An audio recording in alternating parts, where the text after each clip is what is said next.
ओम नमः शिवाय। आज हम बात करेंगे करवा चौथ व्रत की, जिसको करक चतुर्थी व्रत भी कहा जाता है।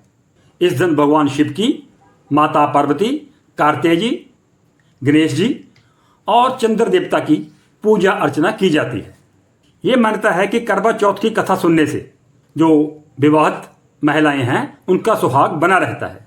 महाभारत में भी करवा चौथ के महत्व की एक कथा का उल्लेख मिलता है। सौभाग्यवती स्त्री किसी भी जाति की हो, किसी भी आयु की हो, किसी वर्ण की हो, किसी भी संप्रदाय की हो, सबको यह व्रत करने का अधिकार है। सबसे पहले यह व्रत माता गौरी ने भगवान शिव को प्राप्त करने के लिए रखा था। ये करवा चौथ व्रत की इसके बारे में एक प्रचलित कथा है कि देव और राक्षसों का युद्ध चल रहा था। देव उस युद्ध में हार रहे थे। जब उनकी पत्नियों ने देखा कि इस युद्ध में देवता हार जाएंगे या हार सकते हैं, तो देवों की स्त्रियां इकट्ठी होकर ब्रह्मा जी के पास गईं। ब्रह्मा जी को सारी बात बताई तो ब्रह्मा जी ने बोला कि आप ये व्रत करो, ये व्रत आपके पतियों को बचा सकता है। तो ब्रह्मा जी का आदेश मानते हुए देवों की पत्नियों ने व्रत रखा था और देवों की उस युद्ध में जीत हुई थी और उनके पतियों की प्राणों की रक्षा हुई थी। तो तब से जिस दिन उन्होंने ये व्रत रखा था उस दिन चतुर्थी तिथि थी। तब से ही इस व्रत की परंपरा चली आ रही है। करवा चौथ के दिन भगवान गणेश, शिव पार्वती और कार्तिकेय जी की पूजा की जाती है। इसके साथ साथ चंद्रदेव की भी पूजा की जाती है इस दिन। इस व्रत के नियम बहुत कठोर हैं। इस व्रत को करने का सिर्फ सौभाग्यवती स्त्रियों का ही अधिकार है।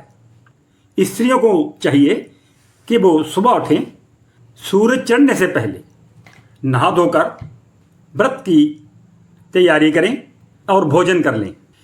फिर सारा दिन ना तो भोजन करना होता है और ना ही इसमें पानी पीना होता है। ये मान्यता है कि शाम को कथा सुनने के उपरांत आप कुछ खाने पीने के लिए ले सकते हैं, वो भी सिर्फ फल, चाय या दूध। इसके बाद रात को जब चंद्रदेव का निकलना होता है तो उस वक्त चंद्रमा को अर्घ देकर, वो विधान मैं बता रहा हूँ, चंद्र दर्शन के बाद पति को छलनी से देखें। इसके बाद पति द्वारा पत्नी को पानी पिलाकर व्रत तोड़ा जाता है।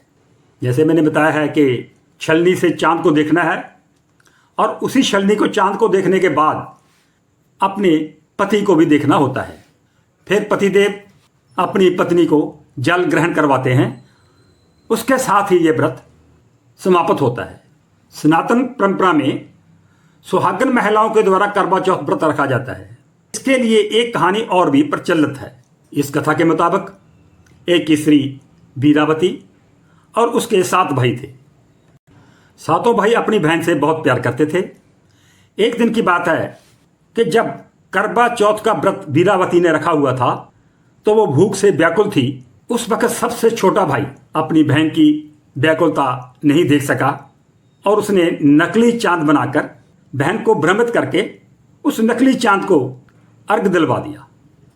इससे उसके पति की मृत्यु हो गई। तो उस स्त्री ने अपने पति के शव को 1 साल के लिए अपने पास संभाल कर रख लिया। अगले साल करवा चौथ आया।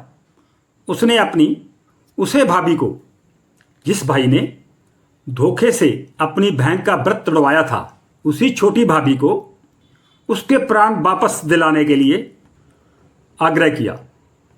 छोटी भाभी ने यह बोला कि आपका पति अभी जिंदा हो जाएगा अगर आप आगे से करवा चौथ का संपूर्ण व्रत रखोगी। इस शर्त को माना और उसका पति दोबारा जिंदा हो गया। करवा नाम की एक दूसरी स्त्री की भी कहानी है। इसने सावित्री की तरह अपने पति को जिमराज से बचा लिया था। करवा शब्द का अर्थ है एक मिट्टी का बर्तन।